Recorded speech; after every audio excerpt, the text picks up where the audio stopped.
Interesting. So they'll say, "Oh, you're an anthropologist. What is that? Do you go to like foreign countries? You live in villages? Like, what's that like? And how do how do you?"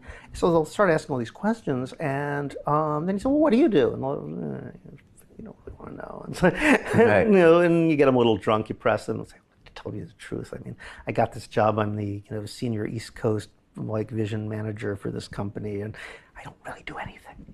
I just like file reports, and nobody really reads them. And we create these committees and pass things back and forth, and it's just like bullshit."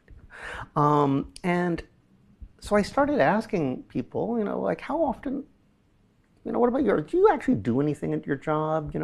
How many hours a day do you really work? And a lot of people say, well, to be honest, I think what I do, you could probably do it in 3 hours, but a week, but I stretch it out. And they always say, like, don't tell my boss, okay? But, a computer could do this whole thing. So you get all these people, and I thought about it, and I thought, this is really interesting because this is exactly what capitalism isn't supposed to do. Back in the Soviet Union, they did stuff like that. They made up all these jobs because they had a full employment program.